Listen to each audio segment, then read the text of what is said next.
जिस व्यक्ति को कॉल किया है वो अभी दूसरे कॉल पर व्यस्त है। कृपया प्रतीक्षा करें या कुछ समय पश्चात प्रयास करें।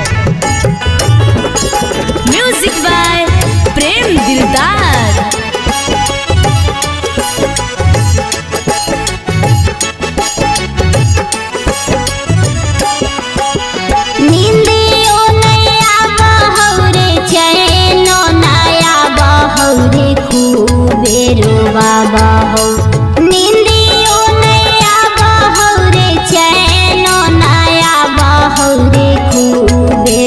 बाबा हो जानुआर कोनवा बीजी दर बताबो हो सोनावार कोनवा बीजी दर बताबो हो।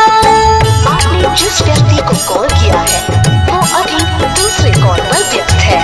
कृपया प्रतीक्षा करें या कुछ समय पश्चात प्रयास करें। The person you have called is speaking to someone else. You can wait or call again later. अरे काहे नाही करहखी फोनावा बैठी के रोबही औंगनावा। अरे काहे नाही करहखी फोनावा बैठी के रोबही औंगनावा।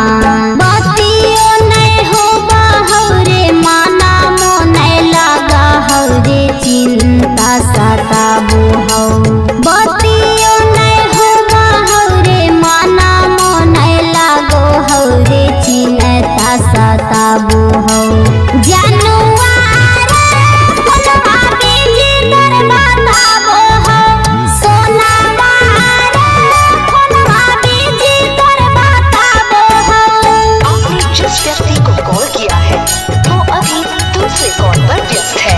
कृपया प्रतीक्षा करें या कुछ समय पश्चात प्रयास करें। मिक्स बाय प्रेम दिलदार।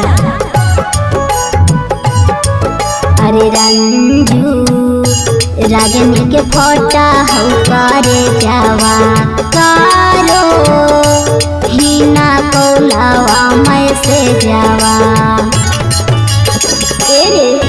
अरे रंजू रागनी के फोटा हो करे जावा कारो हिना कोलावा मैं से जावा। प्रेम दिलदार कैसे भूल गेनी प्यारे समझ में नहीं आबो।